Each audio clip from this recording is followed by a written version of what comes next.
Hi, this is Maximilian Osinski, and you're listening to Talking Lasso. See, I believe in hope.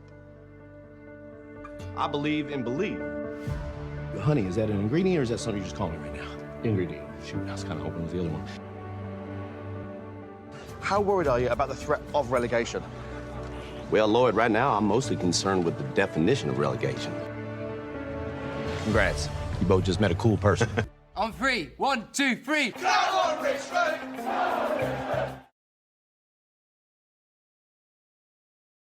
Yo, how's it going, Josh? It's going pretty good, Joey. How you doing? It's good. It feels very strange. We're recording at a different time to normal, and it's actually light outside for me. Oh, that's weird because it's dark out for me. We've got some lovely London weather coming. It's cold and rainy today.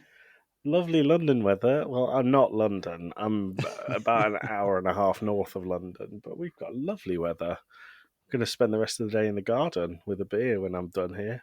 All right. Sounds Swapped like a good weather. day. Nice. I'm going to clean out my closet and do a home improvement project.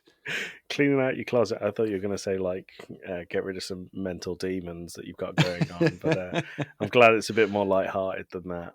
Oh no, the mental demons are locked in. They're not going anywhere.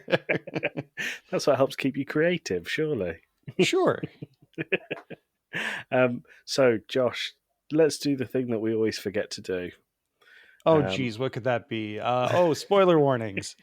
This episode of Talking Lasso contains spoilers for for Ted Lasso seasons 1 and 2, but most importantly, season 3, episode 7, The Strings That Bind Us to something that most men don't want strings attached to.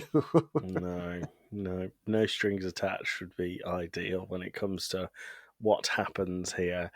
Josh, I know we do this at the end, but I'd really want to ask you, after last week, I don't think last week hit the nail on the head for us in terms of the episode, although having spoken to quite a lot of people about that episode, I've heard people saying it was their favourite of the season. The Amsterdam episode, which I lovingly referred to as the Coach Beard episode of this season, not as horrific. How did you find this episode? Are we back on form? I thought this episode had a really great balance of it had really good and important drama, but it was really, really bookended with some really great comedy, especially from Roy and the team. Yes. Yeah. So we're positive about this episode this time. We're in a good mood all the way through. Oh yeah. Yeah. Well, I mean, as good of a mood as some of these storylines can put us in. Very true. Yeah, there are quite a few heavy themes going on here. Can I tell you that I thought this episode was good, but not as good as the start of the season? I think I will favour this episode over those episodes at the start of the season simply because of the very last scene in it, which we will get to, which brought a tear to my eye when I watched it the first time. I can see that. I think that this season has built really well on top of itself, so it's kind of continuous improvement. One thing that Brett Goldstein and Bill Lawrence have done really well, and Jason Sudeikis, I mean, he's had a really big creative input on this show as well, is they are really consistent. I think I caught one of the first continuity errors in this season in this episode. Okay, looking forward to hearing that because I didn't pick anything up. I haven't been looking for them, so... Yeah, it was a really minor thing, which, I mean, I'll talk about it now because we're going to start talking about the team. Okay. And towards the end of this arc with the team, Jamie goes up to the board where, like, we saw Zava at the beginning of the season, and he's playing with the little magnetic circles. And when he walks up to the board, he points to the middle, and he's like, this should be me in the middle facilitating. And then it cuts to a different angle with Jamie kind of doing things where he's like trying to re-explain it, but that center dot is gone. It moved. It is just a small continuity thing where I'm like, what was Jamie pointing at in the last shot if that's not there anymore? That's what total football is. You turn your players invisible, Josh. Okay. We should say we're not. This episode is going to follow the same kind of telling of it as the last episode did because we have a number of stories here running in parallel, rather than being really intertwined. So it's much cleaner for us just to explain them group by group. There's one crossover, but I think the crossover is so minor that it's still worth keeping it separate. And as Josh said, we're going to talk about the team first. So the team, their whole story, we'll get into the nitty gritty in a second, but their whole story is about getting total football to be their philosophy within a week, which is insane. And they make it know that that's insane. I really enjoyed Coach Beard's presentation about total football. I thought there were some really cool old style shots. I don't know how you feel about the historic football matches that are put in there, but the Dutch beating the Germans in, I can't remember what World Cup it was, but Wasn't it 74? something like that. But the highlights there, and the highlights of Ajax rising to glory with Johan Cruyff, as we were cleverly told. That's how it's explained. I've called him Johan Cruyff for years. But Johan Cruyff being the godfather of total football, and then it cutting to Pep Guardiola, who's kind of the modern day king of total football. And I enjoyed the callback here to season 2 of Jamie leaving Man City to go and partake in a reality TV show. There's some really good callbacks, and there was actually, for those that don't know, Bill Lawrence, who is an executive producer on the show, he also created Spin City and Scrubs, among other shows, as well as Cougar Town. And now with Shrinking, he's teamed up with Brett Goldstein again. But there was a real like Scrubs kind of joke in this first scene with the team revealing total football as their new philosophy, where they're talking about like, oh, it's like someone trying to get out of their comfort zone with a new piece of clothing, and it just you pay them a compliment to let them know that you support their decision, and then it cuts to some random player we've never seen before, and like, love the hat, by the way. And it was like, that's a real Scrubs kind of throwback. Like, it's got Hooch's crazy vibes. Yeah, exactly. Just Yeah. a random throwaway joke that really only works because you love the show. Yeah, no, I agree. The other thing we see here is the return of Ted being called a wanker, which I don't think we've had that much of this season. I'm kind of skipping forward a little bit, but Ted ends up inviting the 3 fans that we grown to know and tolerate in the pub. Yeah, the only one I can remember their name is Baz. Paul, Baz, and one other. I only remember Paul because he switches personality with another of them to try total football from the stands. But he invites them to a training session, and the training session is basically where Roy Kent becomes Sergeant and Torturer Extreme. These training moments I thought was really great, and the very minor subplot that really just plays out in the background where more people from the town come and watch training, I thought was really great, because as a Green Bay Packer fan, I don't know how many other pro NFL teams do this, but the Packers, whenever they're training outside for practice, they have stands outside that the fans can come and sit on and watch them play. Oh, that's really or cool. practice. So it gave me some Packer vibes, and it was like, I love Richmond. I love Ted. Clubs often invite fans to an open training session once a season. It's usually at the start of the season, where it doesn't actually matter. They run drills rather than tactics and styles of football. We had an instance a few years ago where Derby County accused Leeds United of spying on their training sessions. And there's all these jokes about Marcelo Bielsa, who is quite an elderly man, camping out in a field in Derby to watch Frank Lampard's training sessions. And it sparked a whole rivalry between the clubs. So it's not a thing here that they invite anyone other than club staff to be a part of the training sessions. Yeah. Maybe that'll be a subplot that'll come in later as we get close to that Mighty Ducks ending, where the underdogs take on the big bads. I don't know that it will become a thing. I really, really loved the line that Ted, and I think that this shows that the writers of this show understand English culture within the game. They said he invited them, and Coach Beard said, "Are you sure you want to do that?" And he said, "Well, it's their club. We're just borrowing it for a while." And managers and players come and go, but the fans, this is everything to them. I just thought that was a really lovely line that I didn't even make a note of, but just talking about it now really hits home how well written parts of this episode were. Yeah, and it's really nuanced in those sort of things. And like even in May's little quick storyline about her pub, where the team's not doing well and no one's showing up for her to sell beer to. Yeah, But obviously that's maybe going to change here soon. I would hope so. We can't lose s- all season, Josh.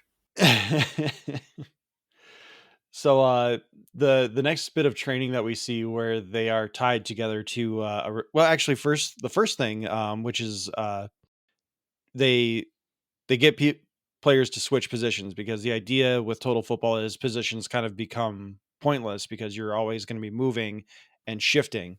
And so they create uh pairs. So like Danny teams up with, or switches places with Isaac, which is a really great gag where they take on each other's personas as well. You hear Isaac go, "Adios mios." I And, loved Danny Rojas going, "Let's fucking get them, blood." oh, he says bruv. Bruv, yeah, not blood, bruv. It was very good. It was I really enjoyed that joke. And the disappointment when Ted's like, "Oh, you guys don't have to like pretend to be each other." Everyone's like, "Oh, but we kind of want to do that."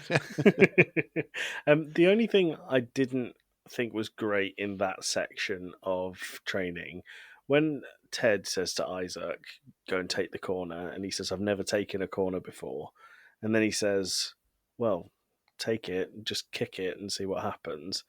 Isaac kicks the ball so hard that it goes out of the other stand and breaks a window where Higgins is drinking tea, and it breaks the glass. Now, are we supposed to believe that Isaac has like super strength here? Because there's no way any footballer, no matter how professional they are, can break a window from what I'm assuming is not only the width of the whole pitch plus the length of a stand that high up. Because we've seen how high they are, because they wave at Rebecca in the second series multiple times during training. And I just thought that wasn't really needed. I think that was another Scrubs moment where Bill Lawrence's stuff kind of previous works kind of bled into this, because that's a very much, we're going to scare Ted Buckland, the lawyer at Sacred Heart, kind of moment where he's just in there going to put his briefcase on his desk with a hot cup of coffee, and then all of a sudden something scares him from outside. Like that's another one of those sight gags that just, it felt old school Bill Lawrence and not quite fitting in this show. Yeah, I guess, but I think on the whole, the team stuff was very believable. And then, and I'm not saying this is a bad thing. So we have the first training session where Roy Kent just runs them into the ground to the point where they're vomiting because they're so exhausted, and then they come to the next one and they've all got this red string tying them together, hence the name of the episode, The Strings That Bind Us. And it comes from, I can't remember exactly where in Japanese folklore, but that they imagine there's a red string connecting the people who are part of your core identity, your core team. And Roy has, in his infinite wisdom and infinite cruelty, decided that the way that they are going to be tied together is around their penises. So if they get too far from each other, I don't want to think about how much that would hurt. Very high risk, low reward. I would say high risk, no reward. But we get quite a good training montage of them, like a lot of them being very careful and being dragged around on these red strings until Jamie, and is it Sam he's tied to, run. It changes. I think it's Richard. Oh, okay. When this moment happens, yeah, and he runs, and we just see Jamie's face go, "Ooh," like, "Ooh, me willy," and then we see the red string on the floor. So everything goes quiet in the stands and on the pitch. And who is it that shouts, his penis is okay. That Is it one was Danny Danny. Rojas? That one was Danny. Danny's the one that's like next to him, like, "Are you okay?" And they both slowly look down into his shorts, and he goes, "His penis is okay." Yeah, the only thing I would say about that one is that that gag took a little too long to get to the punchline where Jamie's just like slowly opening his shorts and like sees that like everything's okay. Like, I mean, you would probably at least get a rope burn that probably is still gonna be pretty painful. Yeah, probably. But then I like the immediacy of the one afterwards. I think it was done intentionally with this second time it happens, and Ted walks straight through the middle of Isaac and someone else. I can't quite remember. He walks up between the rope on them and pulls theirs off as well. And they're both Yes. on the floor writhing in pain. Yeah, that was a good punchline to that bit. Which we skipped over the changing of positions and the partners where Jamie is with Jamie, which leads to what I talked about earlier, where Jamie starts talking about being a facilitator. Because they're stuck in that Zava mindset, and they're still putting Jamie in a box that Ted was actually just telling Isaac about getting out of, where Yeah. they think Jamie just wants the glory and the goals, where Jamie wants to win and he wants to make everyone around him better. Yeah, and there's another really good character development from Jamie when he's being reserved in himself because he doesn't want to upset the team with what he says. He eventually gets told he can say what he wants to say, but we'll come on to that during the match section. The other thing I wanted to bring in here that I think was my favourite gag of the whole episode, it's not just the players that have switched, the coaching staff have switched, and Coach Beard is now doing the kitman duty, and Will, the kitman, is now on Coach Beard duty, and he's got masking tape on his face to make a beard, and he's doing the best Coach Beard impression. And he's like, "Let's go, baby! Woo!" Yeah, they clearly realize what they have in Will as a character, and they're letting him just roll with it at this point. I really like though that Coach Beard just wants to be a good kitman, but instead of being a good coach, Will is just being Coach Beard. Yes. And I love the callback to season 1 too, where Ted takes a sip of a cup. He's like, "Ooh, this is good. What is it?" Water. Water. Yeah, it was good. I like the training montages this episode. I'm not always a fan of them, but I think this one landed very, very well.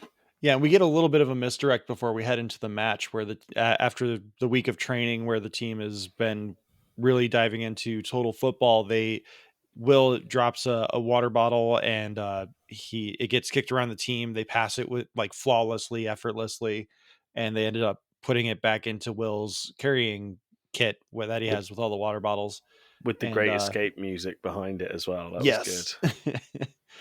And it was a really good little moment showing how in sync they are. But like I said, it felt like a little bit of a misdirect, because then we get to the match, and in the first half, they're just a complete mess until Jamie talks about. But if you want to get a little deeper into the first part of the match, let's get into it. Yeah, I mean, I don't think it's a very long conversation. They're trying to do total football, but they don't really understand it. I feel like what they've done is they've said, you need to understand each other's positions, and they understand it, but they don't know how to play it. What's the point in signing a player in a certain position if you're just going to ask them to play another position? And Jamie articulates this beautifully. As I said before, he wants to correct the team on how they're playing. They go into halftime 3-0, and they're all very pissed off that it's not working. And Jamie says, I don't want to piss people off by saying what's wrong, because I know what's happening. And everyone says, no, it'll be fine. And he says, in his Jamie voice, he says, you got to stop playing it to me and start playing it through me. And the idea is that you can't have that focal point like you had with Zava. That doesn't work with total football. Mm-hmm. And I think it's good that Jamie uses his past experience here, because in the explaining of total football, they name Jamie as someone that Pep Guardiola has taught how to play total football. Yeah, that was a really great callback to his time. Was it Man City that he played at? Manchester City. Yeah, and that was who they lost to at the end of season 1 to get relegated. Yeah. And Jamie completely understands what his role is and can be in total football, even if it doesn't mean he gets the glory of the goals. It's all about the team winning, which is, again, total football, to Yeah. my understanding. Yeah. No, you're right. I think so the point is that Jamie isn't Zava. Jamie comes deeper and now lays the ball off to someone else who can take the glory. And the glory isn't singular person, it's whole team. Um, which they managed to do in the second half, and they still lose, but they've demonstrated that they understand and can play total football. Yeah, and there's a really great bit of commentary from the commentary team when they score that one goal, because it just flowed so well, and there's some really great editing in that moment too, where even though there's a lot of cuts, it looks great and you can follow the action really well. Yeah, no, I think that Ted Lasso do their live football scenes very, very well anyway. But I think this one was lovely to watch. Liquid football, you'd say, Josh, because it just flowed. I do think that the result of the match is a little disappointing, not just because Richmond lost, but I think if they had ended up making it like 3-2, I think that would have been a little bit better, showing that the team, even though we saw that one goal, showing that they made a match of it, and just instead of that one Yeah, flash. I sort of understand what you mean, but I don't know. I think they'd need to be very, very clever with how they did it, because what you don't want to do is just have a repeat of what you've just watched twice just to demonstrate that they get it. I think by showing just 3-1 and they lost 3-1, but they got that total football, I think it shows an understanding without showing too much of it. And there was a lot apart from the team in this, which we should get onto really. There was a lot in this episode that was besides the team that I think deserved the airtime as much as the match itself. Yeah. So the team storyline really, it culminates at the end of the Sam storyline, but where this point of the episode ends, Trent comes barging in after that miraculous liquid goal that we saw. He comes in, he's just like, the lasso way, it's gonna work. This is gonna work, because what you have done with like micro moments, these little moments that are imperceptible, you have built something that is going to work, because you have created an environment for the team that it has no other option but to work. Yeah. I love after Trent walks away, he's just so excited. He's pumping his fists. He's got his notebook, and Roy just goes, "What a fucking dork."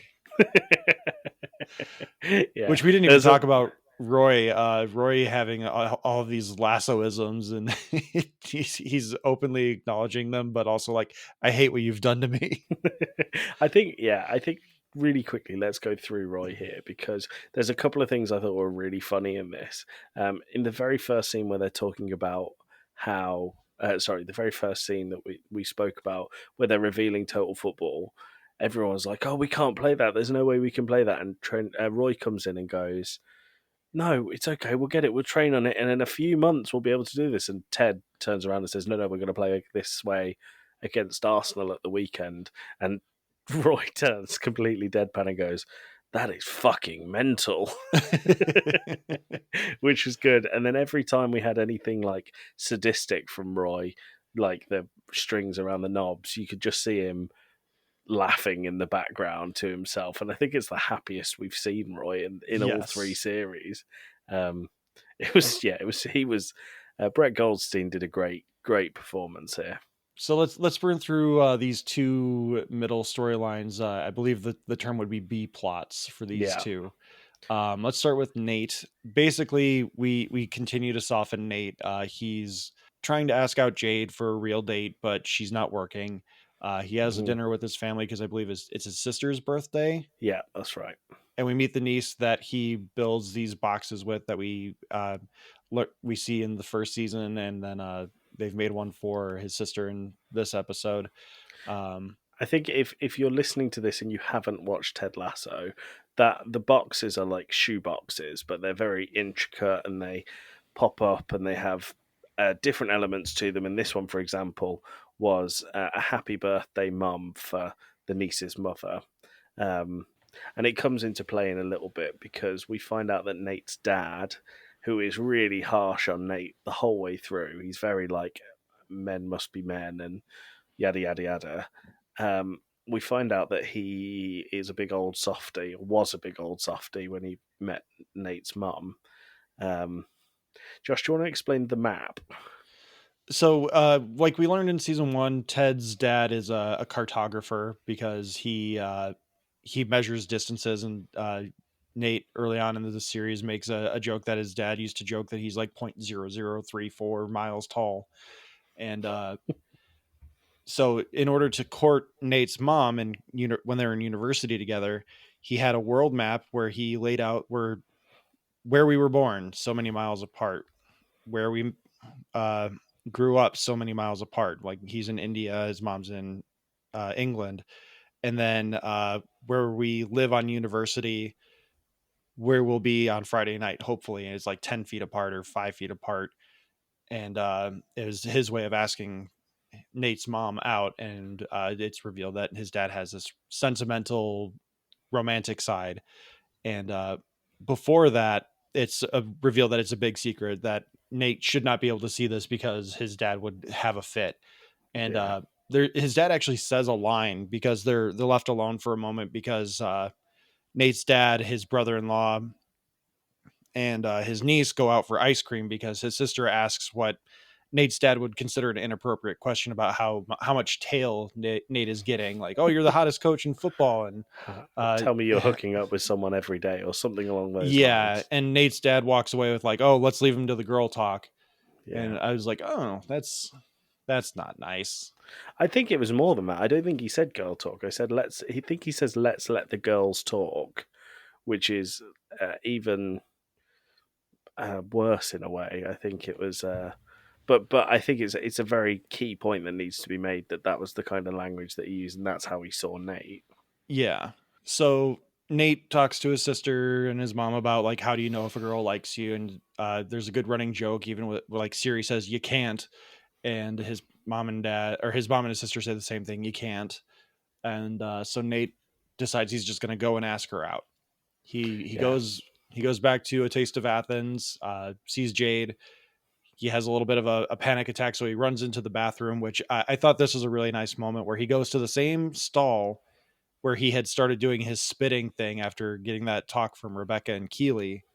And this time he doesn't spit. He gets a light bulb. I think once again, just to explain, if you haven't seen it, like, first of all, you should absolutely see it. But in season 2... what are you doing listening to this if you haven't seen it? Well, I didn't want to say that because it goes out on Talking Smack, and I don't want to actively push people away, Josh, but you're allowed to. But in season 2, Nate's really, really nervous about asking for the window seat, and he's not got the gravitas, or he feels he doesn't have the gravitas to do that. And Rebecca teaches him this trick to make himself big and says that everyone has their own way of psyching themselves up to do this. I think we may have mentioned it because it happens in episode 1 of this season. But instead of just making himself big, Nate looks at his reflection and spits on it. And it's a really quite hyper-aggressive way of psyching himself up. But as Josh said, this time it was pretty nailed on that he was going to spit, but then he just didn't. He gets a nice little smile on his face because he has an idea, because after seeing the map, he's inspired. Yeah. And so he goes home and he walks past Jade after having a moment in front of her. And he's like, I'll be right back. And he bumps into the door because that's his running gag. Mm-hmm. He doesn't know which way the doors swing. And he goes home and he makes a box for her, which again, we're getting this soft Nate. He's not the asshole that we thought he might be after season 2. Yeah. And the box is Nate and Jade, and it says, will you go on a date with me, or do you want to go on a date with me, or something to that effect. And then the next day, Nate is going to deliver the box, and he trips on the curb, and the box flies in the air, but lands, and it's fine. And you think, oh, it'll be okay. He'll be able to give the box. And then the box gets run over. So it's completely in tatters. I did feel for Nate a little bit there. I know that it's an acting performance, but it would be tragic. He spent a long time on that. It's a great character moment where Nate has he's clearly just kind of processed through even just building the box. He's like, I can do this. Yeah. And he just walks up to Jade after the box is run over and he says, do you want to go on a date with me? And she just immediately says yes. Yeah. He didn't need the box. He had the courage all along. Cowardly lion. And there was a really good line from Jade in this when she says yes, and then there's a moment of silence. She went, "There was nothing alive in that box, was there?" Which I thought was really good. But I think the fact that Nate looked disappointed when the box was run over for probably a second showed how quickly he realized that he didn't need this prop to talk to Jade as if she's a human being. Mm-hmm. Yeah, which was nice. And so they go on their date and Nate says, thanks for coming. This is the first time we also see Jade with her hair down. She's always had it in a really tight ponytail.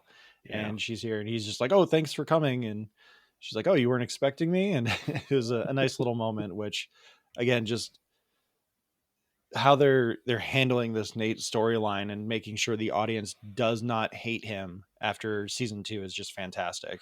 Yeah, it's really, really good. But that's kind of it for the Nate story for this episode, right? Yep, that concludes the Nate storyline. So let's move on to the other love interest storyline from this week, which is Keeley and Jack. Yeah. We see Keeley and Jack having breakfast, and Jack gives Keeley a gift, which is a first edition of Sense and Sensibility that is signed.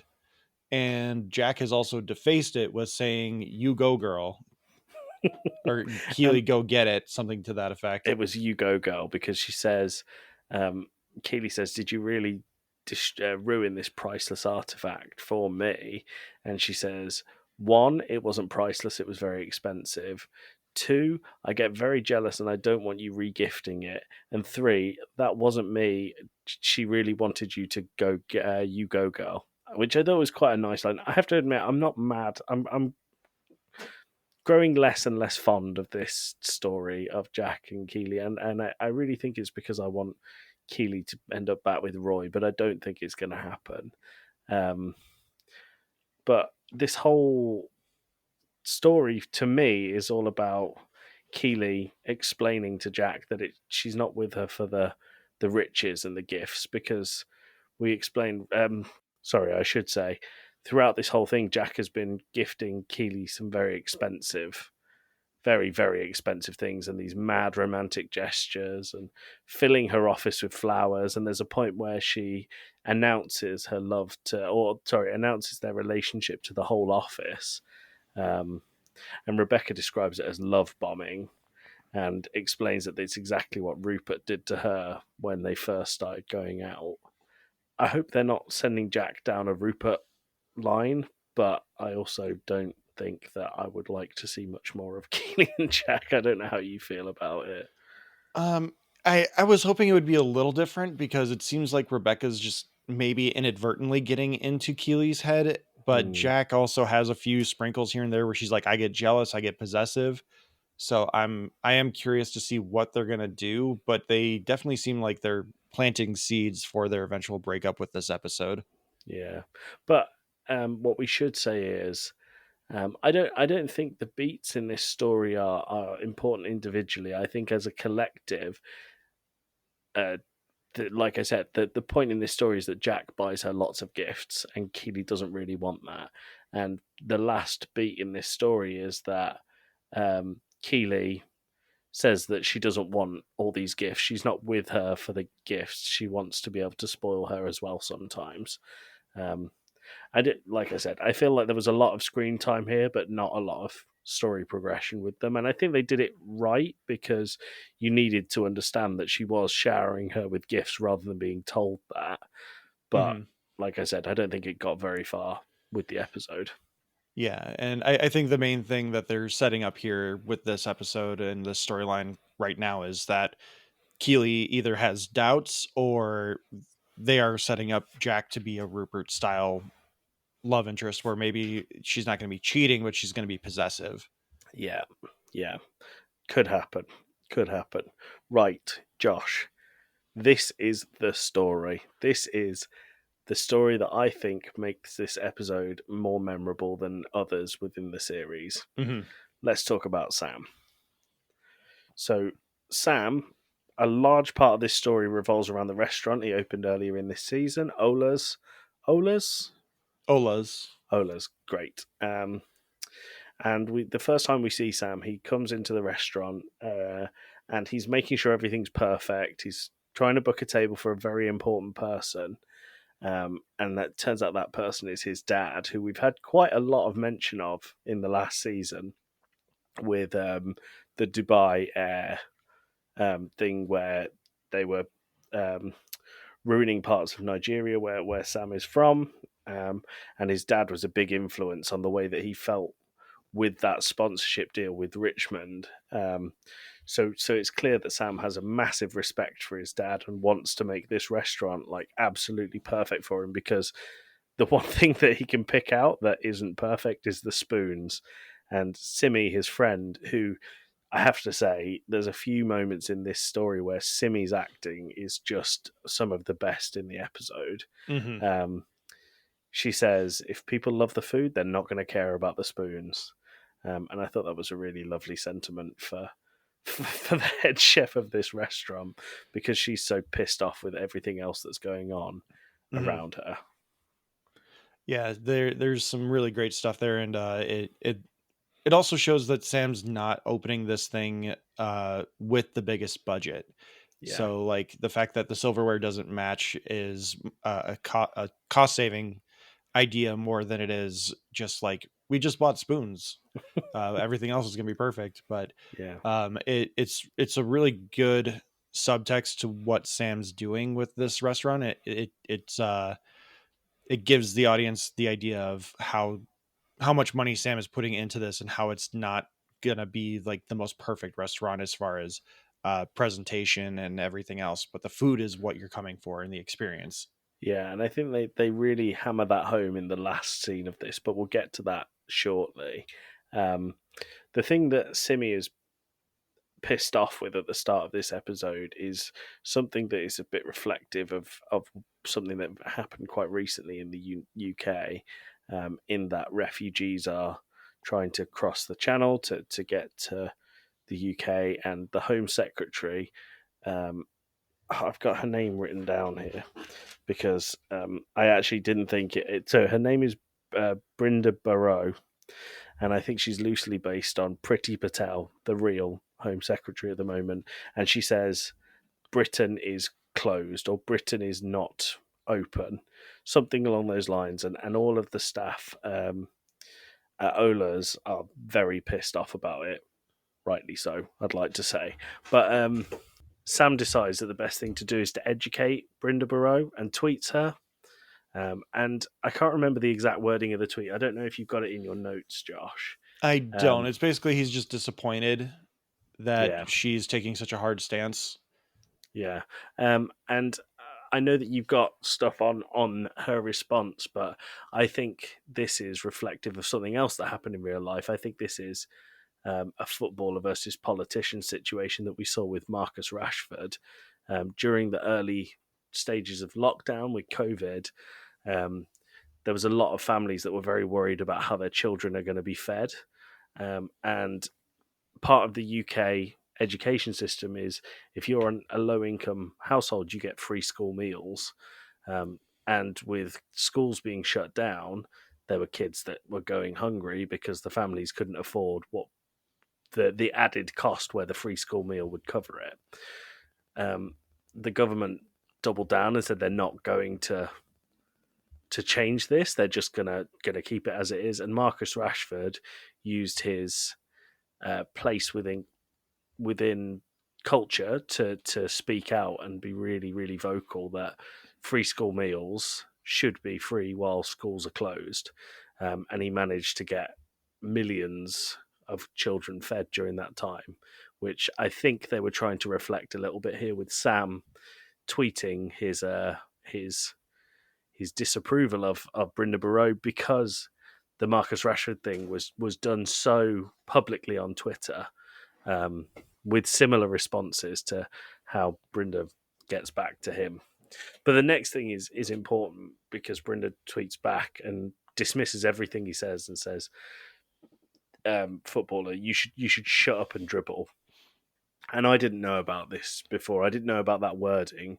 I think, Josh, you'd be much better to explain that. Yeah, back in 2018, LeBron James and Kevin Durant did a joint interview on ESPN where they called out the then president, which I'm not going to say his name because he's the devil, where they called him out for being a racist. And he is a notable racist and a liar and everything else in between. And Fox personality Laura Ingraham took that interview and basically told LeBron James to shut up and dribble. No, literally told him, not basically, literally told him to shut up and dribble because he's paid hundreds of millions of dollars in sponsorships and everything else. He has no idea what the working class person is up to. He's not a bastion for people, which is completely hypocritical because she's making millions of dollars spewing nonsense and racist propaganda on her network. So I love that they brought that back because, among other things, it's another American sports callback where in season 1, when Jamie's pretending to be hurt, Ted goes off about this practice tirade, and we're talking about practice. Where one thing where we get to control it, practice, which is an Allen Iverson thing from back in the early 2000s, and they did that one word for word as well. But this one I think is much more socially important, and it's just a really big deal that the show took the time to bring awareness or remind us that just because they're professional athletes does not mean their opinion doesn't matter. Yeah, and we were going to talk a little bit about more real life situations that happen within football. I think we can get onto them in just a minute because the next beat of this story is after Sam sees this tweet that says "shut up and dribble." He once again goes back quite eloquently and says, like, very disappointed with this response. He's laughing when he sees it, when his friend responds with the middle finger emojis. So I don't know that he's taking it as seriously as others are at that moment in time. But he's got the Sam goggles on where he's hoping that the goodness in people will prevail. Which we find out quickly afterwards that it in this case it didn't. Sam gets to Ola's with new spoons because he wants the spoons to be perfect for his dad visiting, and the glass door has been smashed and the inside of the restaurant is completely destroyed, really. The mirrors that are behind the seats are all smashed up, and Simi is sat in the middle of the restaurant, and she looks over at the wall, and spray painted on the wall are the words "shut up and dribble." And I think that this scene itself, there were no words in it. It was just Simi, and Sam completely acting as we've seen so many times in this series, completely acting with their facial expressions, and it was so powerful the way that they did it. I think this was one of those scenes that I would say is flawless. It was just so wonderfully done. Very powerful with no words spoken. You get everything from Sam's face, you get everything from Simi's face, and as you said, it's powerful. This is what shows like this is how shows like this win Emmys is and awards, and they get the accolades that they do, is because they aren't afraid to tackle tough stories, and they aren't afraid to do heavy storylines that people are. This isn't necessarily what people come to Ted Lasso for, but it's kind of what they stick around with for it. It's not a comfortable subject, and I think that putting this in quote unquote a comedy is really brave. And I think so. This is what I was going to talk about before. Sorry, I should have ordered that a little bit better, Josh. In one of the previous episodes, Josh messaged me about we got a lot of shots of the Kick It Out logo on the kit. And Kick It Out is a real charity that works with football, not just the Premier League. It's all levels of English football, and it's about tackling racism within football itself. And I think the public's reaction here is sort of a nod to is a very positive way of saying it. It's not a positive thing. Is a reference, to Something that Jason Sudeikis had a reaction to, and we spoke about it in our very first conversation on Ted Lasso in the Dad Pod episode of Talking Smack. Mhm. And he went on national TV in America wearing a shirt that said Jaden, Marcus, and Bakayo. And this was reference to 3 black footballers who missed. In your notes, Josh, you've written potentially game winning. They were penalty kicks, so they were game winning shots in the finals of a European competition for England. And the amount of racist abuse from everywhere really was really a bit unprecedented with football. I think there's a big racism problem with football anyway, but it escalated tenfold during that period of time. And I think this is their way of saying that the public have this reaction to what politicians say. The public have this reaction to footballers. And Sam, the next time we see him, is in the locker room. And we've never really seen Sam upset before. Like you said, he's got those Sam goggles. And he says, they want me to stay in the sport. They want me to shut up and carry on kicking this little ball around a field. This is the thing that they love me for, except for when I have a bad game or except for when I make a penalty kick, miss a penalty kick. And I just think, once again, Sam's acting here was brilliant. Really, really brilliant. Yeah, the only other time we've ever seen him this upset is when Ted was rumored to be bringing back Jamie at the start of season 2. Yeah. And he gets really upset, and he says shit, and he's like, "I'm sorry, I hated saying it. I was so mad." And then in this one, he's dropping fucks. He's just so beyond mad. And then out of off screen, we hear someone just yell, "Samuel!" And Yeah. this is where we are introduced to Sam's dad for the first time in person, played by Nonso Anozie. I'm probably butchering that, Nonso Anozie, who may be best known as Zaro Zoandaxis, which I jokingly called him Duck Sauce because Amelia Clark's accent, she calls him Duxus, and it just sounds like duck sauce to me. We should say as well, we keep saying Sam, but Tahib Jimoh, Jimoh is the actor who plays Sam, and he smashes it this episode. Really, really well done. The Emmys are going to be loaded with Ted Lasso actors Yeah. in 2024 whenever they do their awards ceremony, because you've got Jamie's actor, which I'm forgetting his name right now, Phil Dunster. Phil Dunster, yeah. And then you've got Sam, you've got Rebecca, Keeley, you've got so many people coming in here and just doing amazing things in their performances and just carrying out these storylines that, again, you're not coming to Ted Lasso for, but all of a sudden you're just so engrossed in the story and the characters that it's like, yeah, this is what Ted Lasso is. Yeah. So when we see Sam's dad for the first time, Sam just goes and cries in his arms. Another really powerful moment, another really well done moment. But very quickly we see that Sam's dad has managed to console Sam, and they're in the gym and they're laughing and they're talking about, I've got the quotes here that I really liked from Sam's dad. He said, your anger will only weaken you, and if you want to hurt your enemies, forgive them. And then he says something along the lines of, it's a smashed up restaurant, big whoop, which I thought was really good. They kept doing that. I thought that was really cool. And there was one more quote which I really loved, and it was, I think the whole thing here was to make Sam's dad really seem really like wise. They really made him to be a father figure within the first sort of 10 seconds of him being there.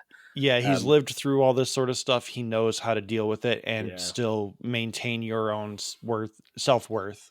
Yeah, and he says, don't fight back, fight forward, which I thought was a really lovely quote as well. Mm-hmm. But Sam kind of has composed himself. He's happy to carry on with training. Ted tried to give him the day off, but Sam's dad is like, no, he's here to play football. He will play football. And there was a really nice joke that I liked that connected Sam's dad and Ted in this. Sam's dad is wearing quite traditional Nigerian clothing. And Ted goes, oh, well, I'm glad I did. I was planning on wearing that same outfit today, which I thought was really funny. Yeah, he's just like funny man. And then we get Sam's dad at the football with a very awkward interaction with Rebecca, saying, "Sam's told me all about you." And then we all go quiet, and then Keeley goes, "Come on, Richmond, let's get to the seats." Yeah, we learned that Sam has definitely told his dad about his relationship with Rebecca, and Rebecca's just like, "Oh shit." Yeah, but I don't know. Higgins acts here like he knows what they were talking about, but he doesn't know this, does he? Rebecca obviously will, and Keeley will. But, Yeah, I don't know that Higgins knew. So yeah, that's an interesting little wrinkle of him being like, "Oh, this is awkward." We then cut to after the match, and Sam and his dad are driving in Sam's car, and he says that he's very proud of him despite the result tonight. He was very proud to see him and his teammates playing the way that they did, which was very nice. And Sam says, "Do you want to go and see the restaurant?" So Sam's kind of accepted what's happened, and I think he's willing to do what his dad said and forgive the people that did it. And this is the scene, Josh. This is the scene that brought a tear to my eye. Mm-hmm. When Sam and his dad get to the restaurant, all of the Richmond players are there cleaning it up. I really like that Van Damme's reaction was like, "Oh, hey, Sam's here." And Danny Rojas's reaction was, "Oh, now it's ruined the surprise," which I thought was good. But the thing that was important here was they were talking about, the other joke that was very good was Isaac's cousin replaced the window on the front. And Sam was amazed it was done. He was like, "No, my cousin did it earlier this afternoon. It's what he does for a job, but he wouldn't give me a discount because he's a prick,"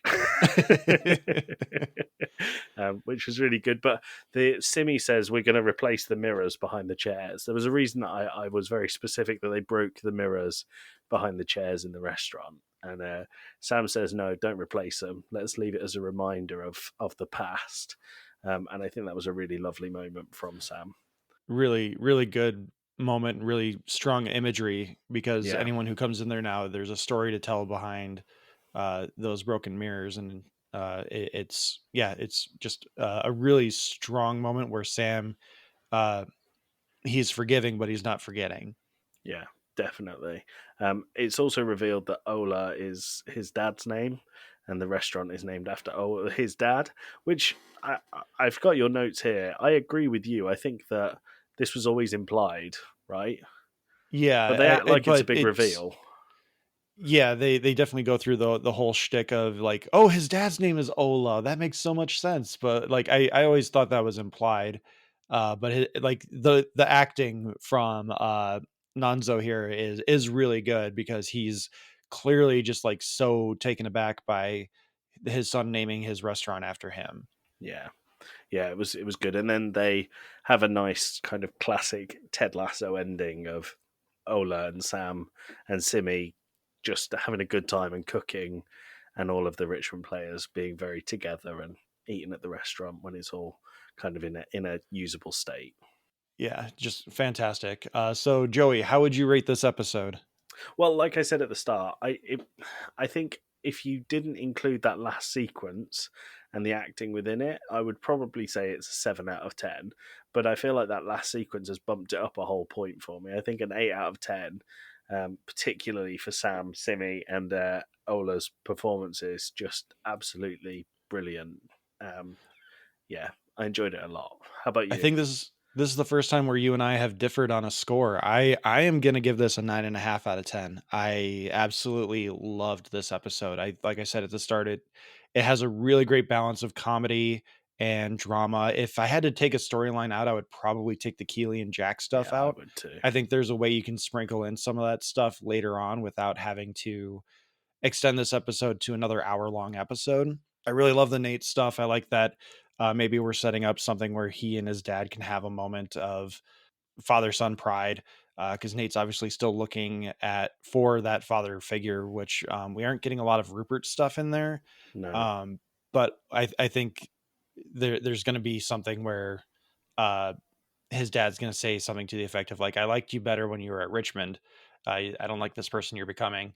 Yeah, I think that that's fair. I think Yeah, it all makes sense. But I with the shut up and dribble stuff and just acknowledging social awareness, I think this is a really powerful episode, but it also has a lot of the stuff that you come to Ted Lasso for. So Yeah. Well, with the Keeley stuff, it's not a perfect episode, so it's a 9.5 for me. well, I think the shut up and dribble stuff shows that they know their importance as well within pop culture. Um, yeah, and the fact that Ted Lasso is absolutely everywhere. Every time that they shot a sequence at a stadium, my Twitter feed would just be full of Ted Lasso shooting at this ground, Ted Lasso shooting at this ground, and the fact that they are so across so many areas within society, I think they do have a really good platform, and I really enjoyed seeing how they put it together here. I don't know if 8's a bit harsh.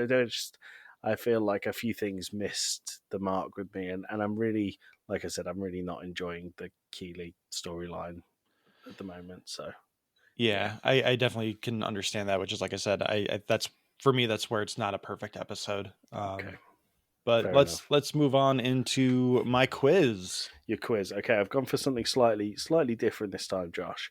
We're going statistics in the Premier League this season.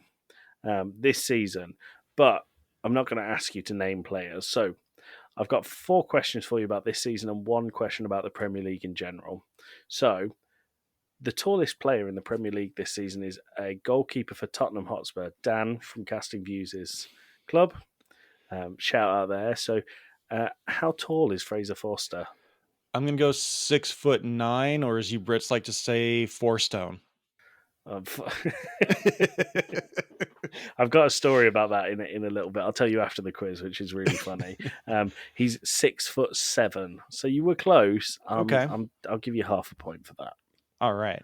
I'm totting this up as I go because I've made a fool out of myself a few times. Well, on the other end of the spectrum, Ryan Fraser is the shortest player in the Premier League this season. How tall is Ryan Fraser? And you got a kind of a 2-inch either way, like you did before.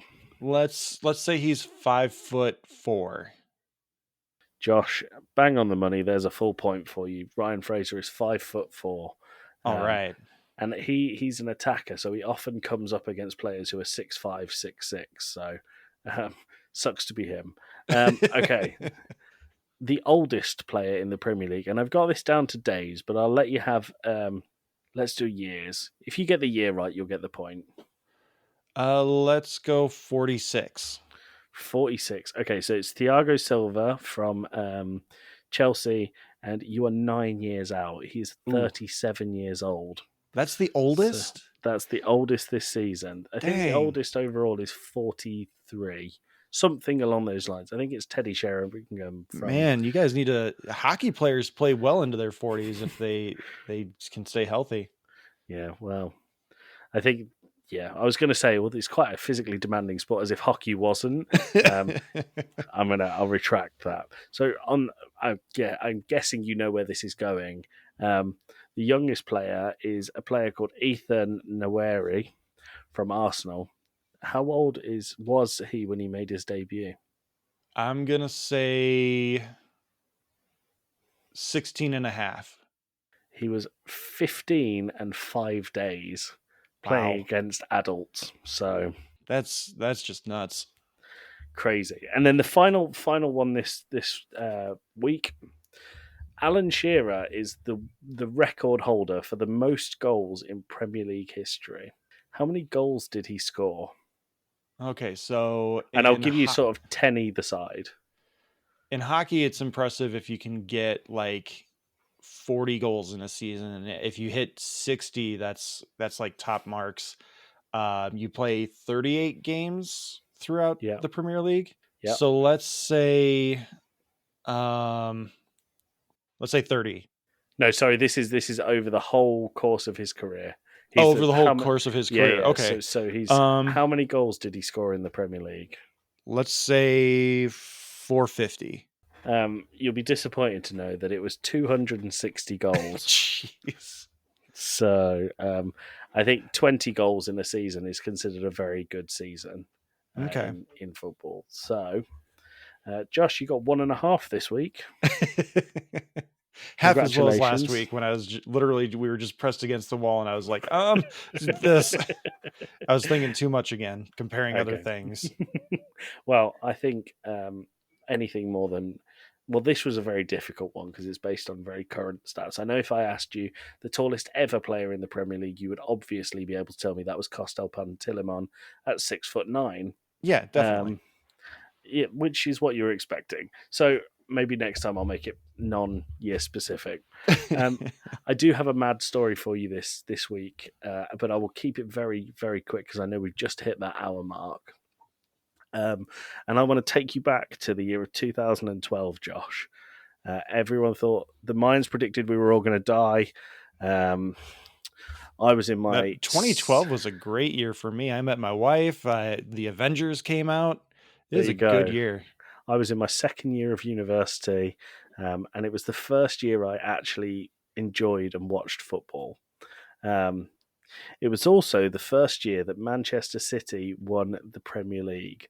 And I'm going to take you back to the 13th of May 2012 at the City of Manchester Stadium, where Manchester City played Queen's Park Rangers in one of the most incredible watches I've ever seen live.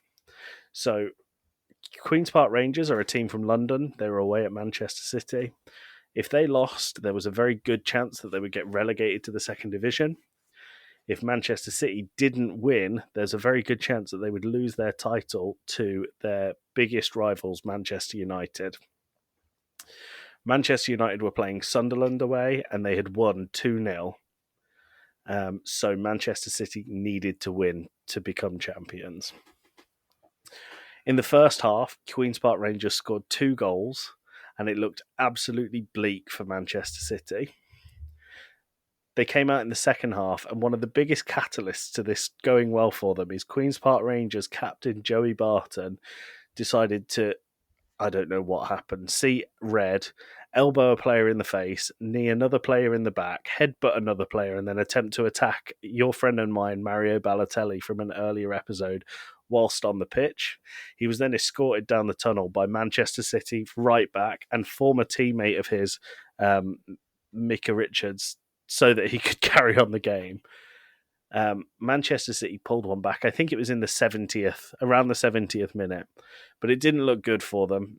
It looked like they were going to lose, and Manchester City's game was all finished and done. They were on the pitch at Sunderland. Manchester United were waiting for the result. Their game was over, and Manchester City managed to pull a goal back, an equaliser in 90 minutes plus 2 injury time. So we do our score clock a little bit differently to you guys. You count down and stop when the ball goes out of play. We just let it carry on, and then we add the time on for injury time afterwards. So 90 plus 2, Edin Dzeko scores a goal, meaning that if Manchester City score another goal, they will win the league. And Mario Balotelli, your friend and mine, had never produced an assist in the Premier League until the 90-minute plus 4, which was the last kick of the Premier League season, allowing Sergio Aguero to score a goal, meaning that Manchester City won their first ever title. And I'm going to share with you now the audio from that commentary. Manchester City are still alive here. Balotelli, Aguero!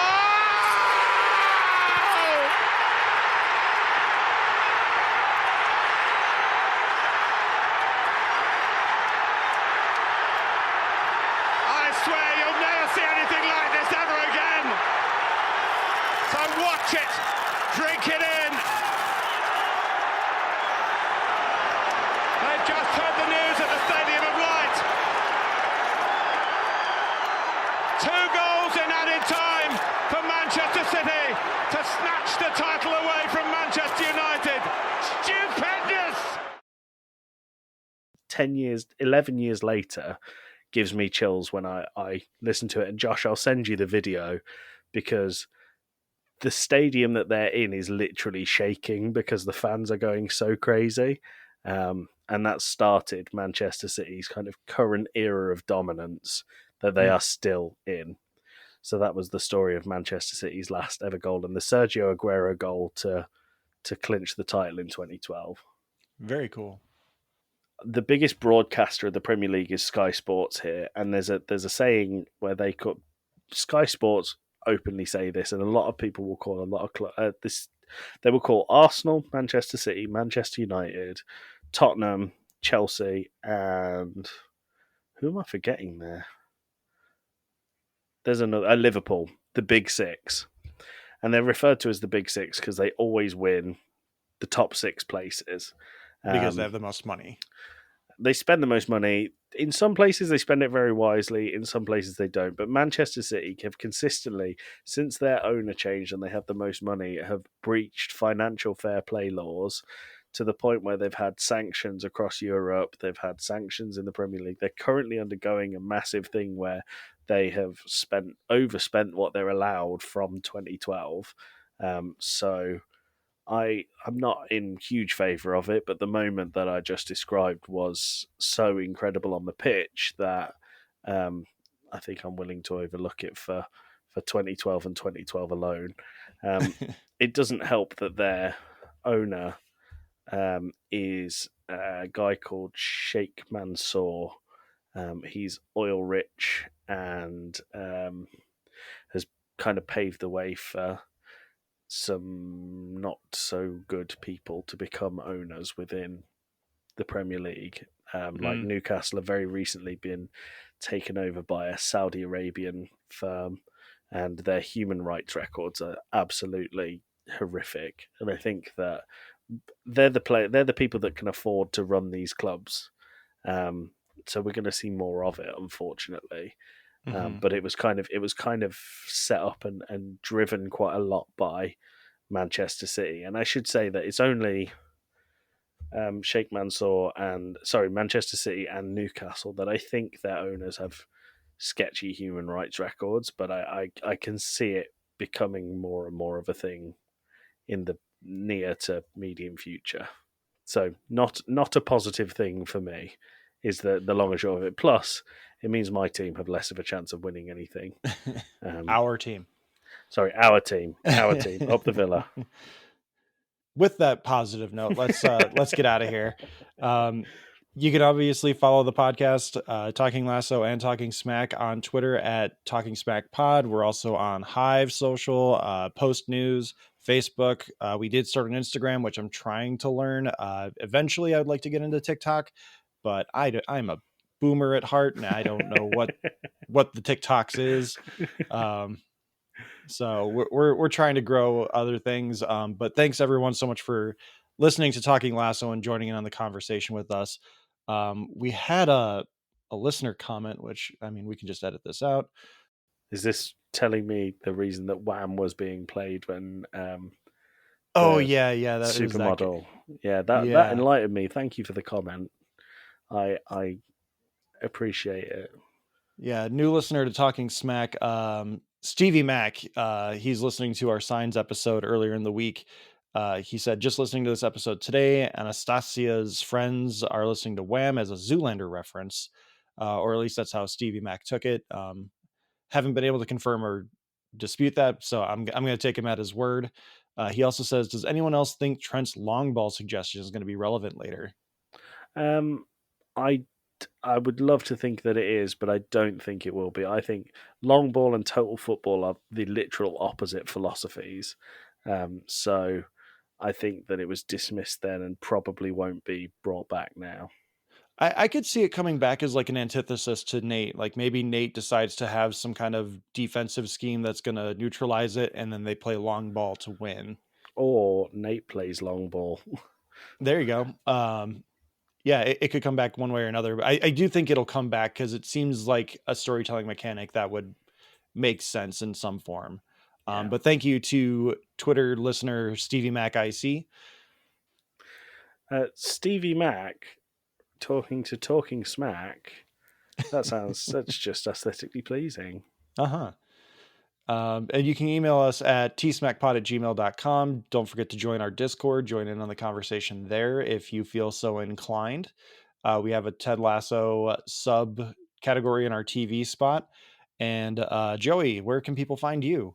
Well, I'd normally make a joke here about you can find me just on the Talking Smack Discord, but please follow Game Club Pod on Twitter and Twitch, where we are most active. I'm embracing my boomer and not having an Instagram page that's active, nor a TikTok, nor a Facebook, nor an email address, nor anything else. But the main place you can find me is on the Talking SMAC Discord. And in the immortal words of Ted Lasso, quoting Walt Whitman, Be curious, not judgmental. And now scram, whistle, whistle. Scram! Whistle! Whistle!